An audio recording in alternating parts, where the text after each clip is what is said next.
Hello students, कैसे हैं आप लोग। Welcome to my YouTube channel Geeta study. आज हम लोग इस क्लास में क्लास 6 हिस्ट्री का chapter 5 kingdoms, kings and an early republic पढ़ेंगे। ये सेकंड पार्ट है इस चैप्टर का और फर्स्ट पार्ट की लिंक डिस्क्रिप्शन बॉक्स में दी गई है। So let's we start the class. From para janapadas, जनपद। The rajas who performed these big sacrifices were now recognized as being rajas of Janpadas rather than Janas. The word Janpada literally means the land where the Jana set its foot and settled down. Some important Janpadas are shown on map 4. महायज्ञों को करने वाले राजा अब जन के राजा न होकर जनपदों के राजा माने जाने लगे। जनपद का शाब्दिक अर्थ जन के बसने की प्रक्रिया है। कुछ महत्वपूर्ण जनपद मानचित्र 4 में दिखाए गए हैं। Archaeologist have excavated a number of settlements in these janpadas such as Purana Kila in Delhi, Hastinapura near Meerut and Atranji Khera near Etah. The last two are in Uttar Pradesh. They found that people lived in huts and kept cattle as well as other animals. They also grew a variety of crops: rice, wheat, barley, pulse, sugarcane, sesame and mustard. पुरातत्वविदों ने इन जनपदों की कई बस्तियों की खुदाई की है। दिल्ली में पुराना किला, उत्तर प्रदेश में मेरठ के पास हस्तिनापुर और एटा के पास अतरंजी खेड़ा इनमें प्रमुख हैं। खुदाई से पता चला कि लोग झोपड़ियों में रहते थे और मवेशियों तथा अन्य जानवरों को पालते थे। वे चावल, गेहूं, धान, जौ, दालें, गन्ना, तिल तथा सरसों जैसी फसलें उगाते थे। Is there a crop in this list that was not mentioned in chapter 3? क्या सूची में तुम्हें किसी ऐसी फसल का नाम मिला जिसका उल्लेख अध्याय 3 में नहीं है? They made earthen pots. Some of these were grey in color, others were red. One special type of pottery found at these sites is known as painted grey ware. As is obvious from the name, these grey pots had painted designs, usually simple lines and geometric patterns. लोग मिट्टी के बर्तन भी बनाते थे। इनमें कुछ धूसर और कुछ लाल रंग के होते थे। इन पुरास्थलों में कुछ विशेष प्रकार के बर्तन मिले हैं जिन्हें चित्रित धूसर पात्र के रूप में जाना जाता है। जैसा कि इनके नाम से ही स्पष्ट है कि बर्तनों का चित्रकारी की गई है। ये आमतौर पर सरल रेखाओं तथा ज्यामितीय आकृतियों के रूप में हैं। In left hand side painted grey ware. Plates and bowls are the most common vessels made out of painted grey ware. These are extremely fine to touch with a nice smooth surface.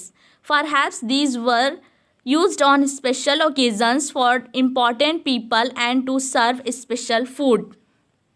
चित्रित धूसर पात्र. इस तरह के पात्रों में ज़्यादातर थालियाँ और कटोरियाँ ही मिली हैं। ये पात्र बहुत ही पतली सतह के सुंदर और चिकने हैं। शायद इसका प्रयोग खास मौके पर महत्वपूर्ण लोगों को भोजन परोसने के लिए किया जाता था। Mahajanapadas. About 2500 years ago, some janpadas became more important than others and were known as Mahajanpadas. Some of these are shown on map 4. Most Mahajanpadas had a capital city. Many of these were fortified. This means that huge walls of wood, brick or stone were built around them. महाजनपद. करीब 2500 साल पहले कुछ जनपद अधिक महत्वपूर्ण हो गए। इन्हें महाजनपद कहा जाने लगा। मानचित्र 4 में कुछ महाजनपदों को दिखाया गया है। अधिकतर महाजनपदों की एक राजधानी होती थी। कई राजधानियों में किलेबंदी की गई थी, अर्थात इनके चारों ओर लकड़ी, ईंट या पत्थर की ऊंची दीवारें बनाई गई थी। Forts were probably built because people were afraid of attacks from other kings and needed protection. It is also likely that some rulers wanted to show how rich and powerful they were by building really large, tall, and impressive walls around their cities. Also, in this way, the land and the people living inside the fortified area could be controlled more easily by the king. Building such huge walls required a great deal of planning.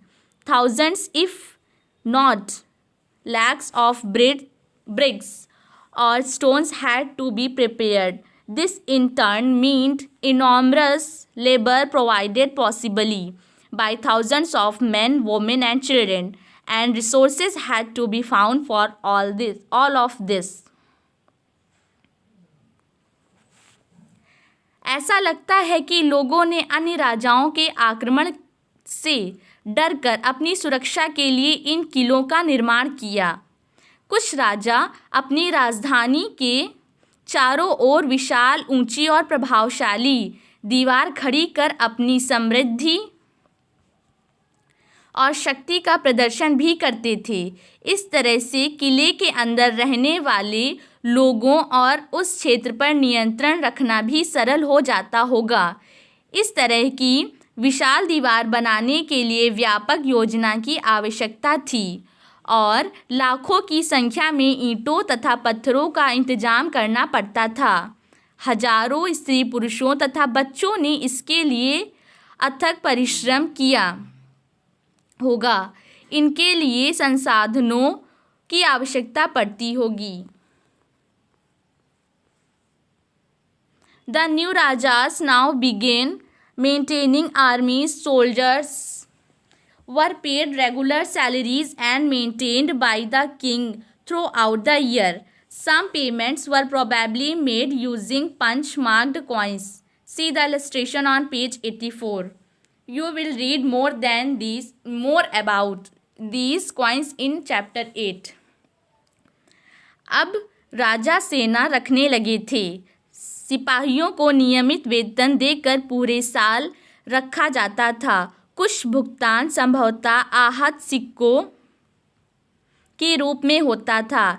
इन सिक्कों के बारे में तुम अध्याय 8 में पढ़ोगे. List 2 ways in which the rajas of mahajanapadas were different from those mentioned in the Rigveda. महाजनपदों के राजा ऋग्वेद में उल्लिखित राजाओं से किस प्रकार भिन्न थे. 2 अंतर बताओ. In left hand side, the fortification wall at Kaushambi. This is a picture of remains of a wall made of brick found near present day Allahabad, Uttar Pradesh. A part of it was probably built about 2500 years ago. Kaushambi किले की दीवार. यह चित्र आधुनिक उत्तर प्रदेश के इलाहाबाद के पास मिली ईंट की दीवार का अवशेष है. इसके एक भाग का निर्माण संभवतः 2500 साल पहले हुआ था. Taxes, कर. As the rulers of the Mahajanpadas were building huge forts, maintaining big armies, they needed more resources and they needed officials to collect these. So instead of depending on occasional gifts brought by people, as in the case of the Raja of the Janpadas, they started collecting regular taxes. महाजनपदों के राजा विशाल किले बनवाते थे और बड़ी सेना रखते थे. इसलिए उन्हें प्रचुर संसाधनों की आवश्यकता होती थी.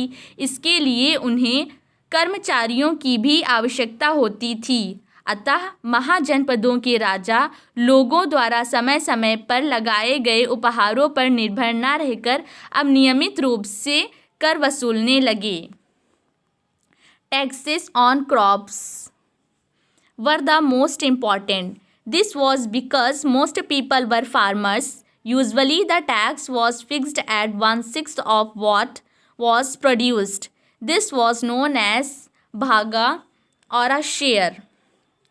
फसलों पर लगाए गए कर सबसे महत्वपूर्ण थे क्योंकि अधिकांश लोग कृषक ही थे.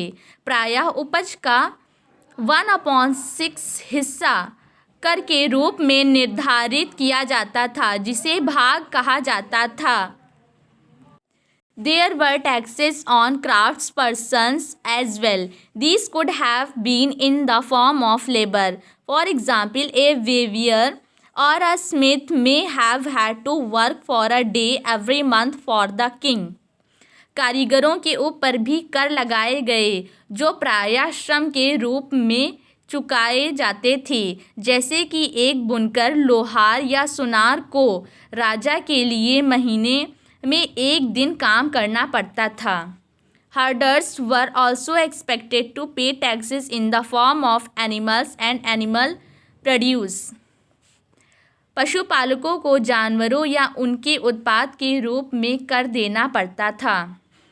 There were also taxes on goods that were bought and sold through trade. व्यापारियों को सामान खरीदने बेचने पर भी कर देना पड़ता था। And hunters and gatherers also had to provide forest produce to the Raja.